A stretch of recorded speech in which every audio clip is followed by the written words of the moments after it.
What's the difference between a child with an impulse control disorder and an otherwise healthy child? One of the differences is that the child with the impulse control disorder is going to have lower activation in two key regions of the brain called the dorsolateral prefrontal cortex and the anterior cingulate cortex that you see right here. These are the brain regions that control emotional regulation, behavioral regulation, impulse control, etc. So what does this mean in a real-world setting? Picture a classroom with, let's say, students that are 10 years old. There's a noise in the back of the classroom. Most students will not turn around because those brain regions are activated and tell them to stay focused on their work. But for a child with an impulse control disorder, those regions will not be activated enough, and it's going to be very hard to fight their instinct, their impulse, to turn around to the noise. So as you can imagine, it's very difficult to succeed in school if you can't focus. What's the solution so far?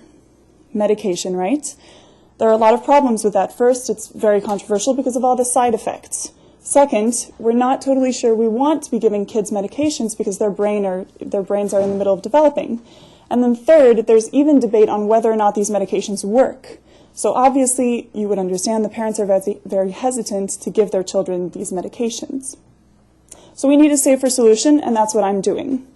We're working on a brain training program. It's a computerized program with cognitive exercises disguised as games.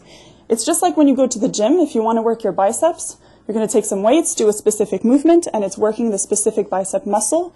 The games that we developed are specifically working those two regions of the brain. So this game, for example, is called Undercover Spy, and you have to click on the hay once it moves, because there's a wolf hidden if it moves. But you have to wait for the hay to move, and in higher levels, the hay is going to move very, very little, and you might have to wait 30 seconds before it moves. So this really works your focus, your concentration, and your impulse control. You have to wait before you click on the hay. So far, our results have been very promising. We've worked with different kinds of kids with different kinds of impulse control disorders, such as ADHD, and we have very promising results in terms of behavioral and cognitive progress. And this is why we believe that this brain training program is a realistic therapeutic alternative for kids with impulse control disorders, because it's fun, it's efficient, it's reliable, and it works. And it works. So that's my conclusion. We think we should be using brain training for these kids because we genuinely believe that every child should have the opportunity to use the full potential of their brain to succeed in school and to succeed later in life. Thank you.